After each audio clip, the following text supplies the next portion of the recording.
எல்லாருக்கும் வணக்கம். நான் Hema Subramanian. Welcome to home cooking Tamil. இன்னைக்கு ஒரு சிம்பிளான வெங்காயம் தக்காளி சேர்த்து ஒரு அருமையான தயிர் பச்சடி ரெசிபி தான் உங்களோட ஷேர் பண்ண போகிறேன். நம்ம எப்போவுமே செய்கிற மோர் குழம்பு இல்லாமல் இந்த ரெசிபி நீங்கள் ட்ரை பண்ணி பாருங்கள். சாதத்துக்கு சப்பாத்திக்கு எல்லாமே ரொம்ப சூப்பராக இருக்கும். வாங்க இப்போ நம்ம இந்த ரெசிபி எப்படி செய்கிறதுன்னு பார்க்கலாம். இந்த ரெசிபிக்கு நான் 1 கப் ஃப்ரெஷ்ஷான தயிரை பெரிய பவுலில் எடுத்திருக்கேன். தயிர் கட்டி இல்லாமல் இருந்தால் தான் தயிர் பச்சடிக்கு டேஸ்ட் நல்லாயிருக்கும். அதனால கொஞ்சம் கூட கட்டி இல்லாமல் நல்லா அடிச்சுக்கோங்க. அடுத்து ஒரு தக்காளி பொடியாக நறுக்கினது போடுங்க. நெக்ஸ்ட் ஒரு வெங்காயம் பொடியாக நறுக்கினது, கொஞ்சமாக கொத்தமல்லி பொடியாக நறுக்கினது, 1 டீஸ்பூன் கல்லுப்பு சேர்க்குறேன். நீங்கள் கல்லுப்புக்கு பதிலாக டேபிள் சால்ட் கூட யூஸ் பண்ணிக்கலாம். நல்லா மிக்ஸ் பண்ணிட்டு எடுத்து தனியாக வச்சிருங்க.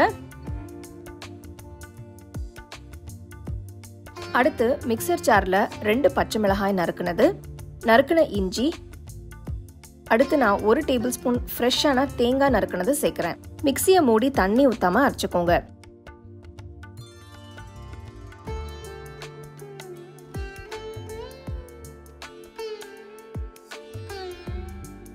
இந்த மசாலா கொஞ்சமாக இந்த மாதிரி கோர்ஸாக இருக்கணும். இதை ஒரு சின்ன பவுலுக்கு மாற்றி எடுத்து தனியாக வச்சிருங்க.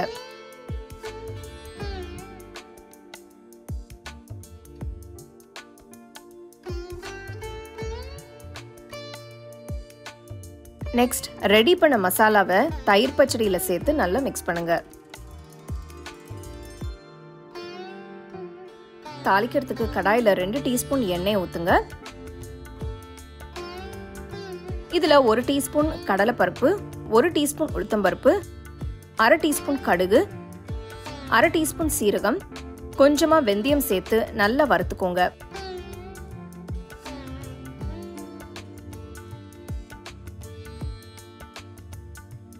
கடுகு பொரிய ஆரம்பிச்சதும் 1/4 டீஸ்பூன் பெருங்காயத்தூள் போடுங்க. 1/4 டீஸ்பூன் மஞ்சள் தூள் ஆட் பண்ணி மிக்ஸ் பண்ணுங்க. அடுத்து 2 காஞ்ச மிளகாயை 2ஆ கிள்ளி போடுங்க.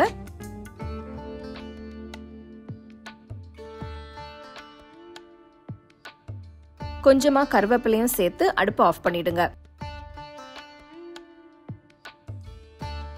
இப்போ இந்த தாளிம்பை தயிர் பச்சடியில் சேர்த்து நல்லா மிக்ஸ் பண்ணுங்க. நம்மளோட சூப்பரான வெங்காயம் தக்காளி தயிர் பச்சடி ரெடி ஆயிடுச்சு. உங்களுக்கு வேணும்னா நீங்க கொஞ்சம் தண்ணி ஊற்றி மிக்ஸ் பண்ணிக்கலாம். இல்லைனா அப்படியே கூட திக்காக கூட நீங்கள் சாப்பிட்லாம். இது சாதத்துக்கு ரொம்ப சூப்பராக இருக்கும், சப்பாத்திக்கும் ரொம்ப நல்லாயிருக்கும். நம்ம எப்போவுமே செய்கிற மோர் குழம்பு இல்லாமல் இந்த மாதிரி ட்ரை பண்ணி பாருங்கள். சமைக்கிறதுக்கு டைம் இல்லாமல் ஏதாவது குயிக்காக செய்யணும்னா இந்த தயிர் பச்சடியை நீங்கள் ட்ரை பண்ணி பாருங்கள். இந்த சம்மருக்கு இது ஒரு பர்ஃபெக்டான ரெசிபின்னு சொல்லலாம். கண்டிப்பாக ட்ரை பண்ணி சாப்பிட்டு என்ஜாய் பண்ணுங்கள். உங்களுக்கு இந்த ரெசிபி பிடிச்சிருந்தா லைக் பண்ணி ஷேர் பண்ணி ஹோம் குக்கிங் தமிழ் சேனலுக்கு சப்ஸ்கிரைப் பண்ணுங்க. மறக்காம பெல் ஐகானை கிளிக் பண்ணுங்க.